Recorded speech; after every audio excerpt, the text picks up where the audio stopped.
Hey crew, welcome to Track Rats 4x4 and welcome to my very first solo trip away. Now, I'm not going to the river, I'm not going to some reserve or campsite, I'm going to the Coorong beach.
Hey crew, down the beach, look at this. That's the storm damage, man. That's the storm. Winter storms busting up the old Coorong beach dune systems. Our four-wheel drive track, mind you, but a nice beach rolling in behind us. A couple of lads up on the hill, they're thinking about whether they're going to go or not. I think we're both all going to wait till high tide's finished and sort it out then. So, cheers. So, as we were hanging around the 42-mile crossing access point to the beach and sending our guinea pig on the motorbike, which was Justin, I didn't realise these boys were going to be my crew for the weekend. They were camped right next to me. They invited me into their camp and to sit around their campfire with them. Thanks guys, really appreciate the company for the 2 days, and I hope you caught a fish the next night. I really do. Cheers.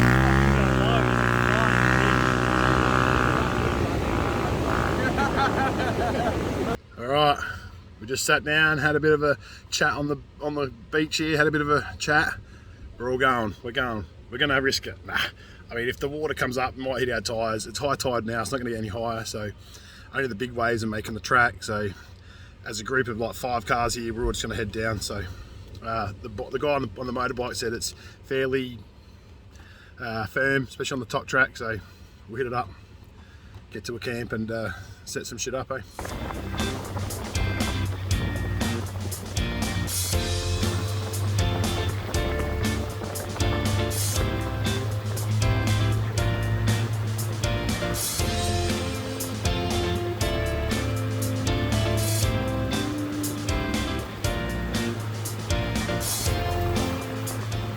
Hey crew, welcome to the beautiful Coorong. Oh yeah. Alright crew, safely made it to camp. Trail's all set up. Now let's hope to catch a fish, huh? Hey crew, just a quick little video to show you the awning wall. Now I've got a whole awning full of shade.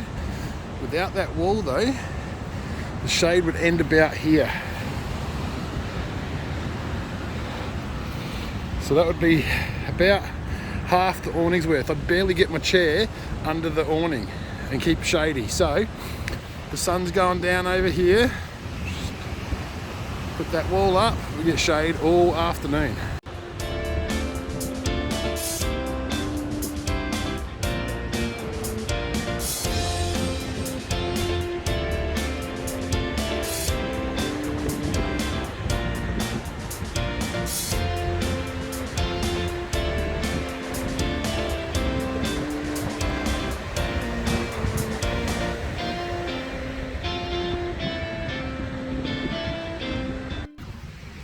Hey crew, just thought I'd shoot a quick video. Just had a bit of a wind surge, had a bit of camps stuff to repair. The old tent here nearly blew off the ground.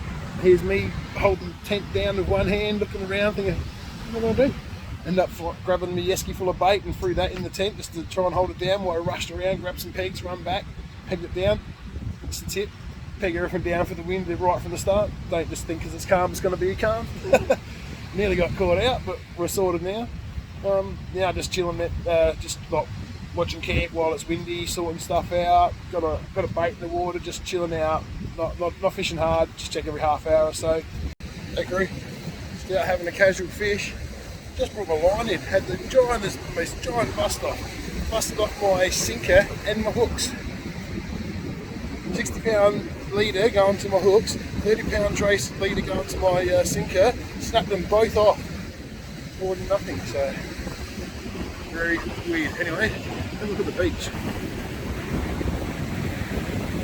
So let's bring this down for a bit of a look-see.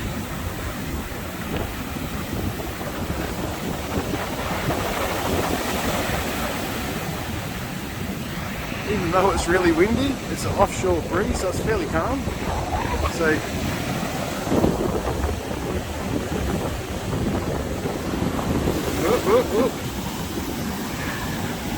believe it or not, that hits you, it splashes right up you and gets your shorts wet and everything. Next door neighbours having a fish.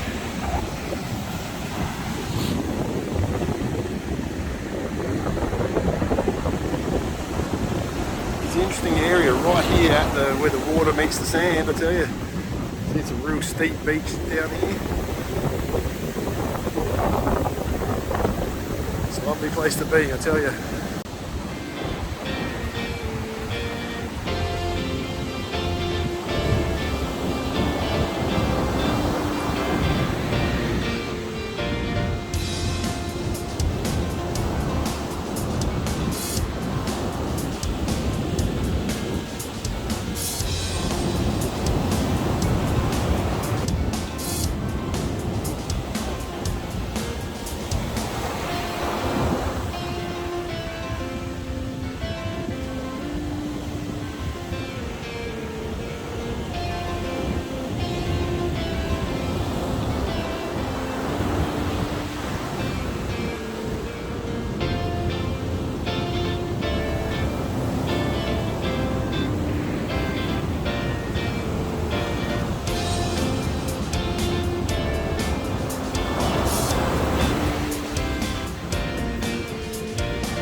Alright, Scotch fillet, sausages and bacon, into just a hot dog, 2 hot dogs with bacon, bit of sauce, and another big quick tea so I can get into the fish and see if I can't catch a fish.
Hey crew, down on the Coorong beach, one of my favourite places in the world. Now, I just wanted to show you a bit of a bait modification that we do. We call it a squilchard or a squilly. It's obviously an adaptation of the squid and the pilchard, pilly, squid, squilly.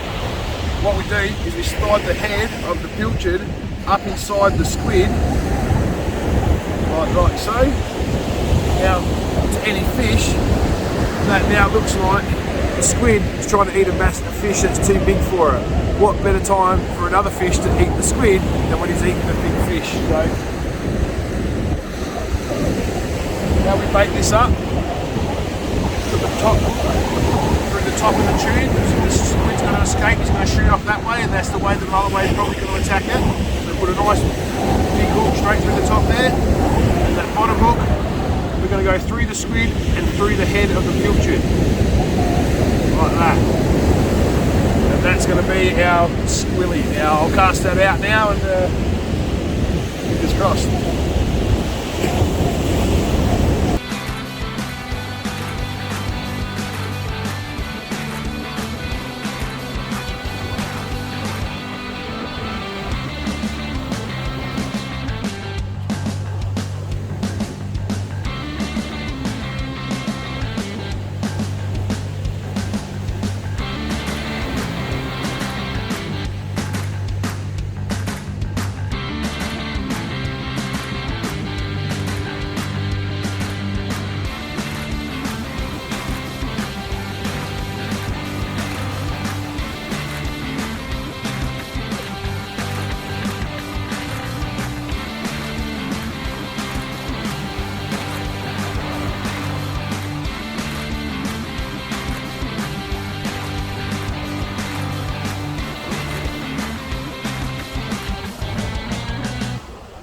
Hey crew, welcome to the Coorong beach.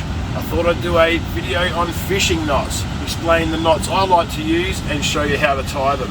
The knots I like to use specifically are a twisted dropper loop, right, for whiting rigs and stuff, avoids tangles, a figure of 8, which is another loop knot.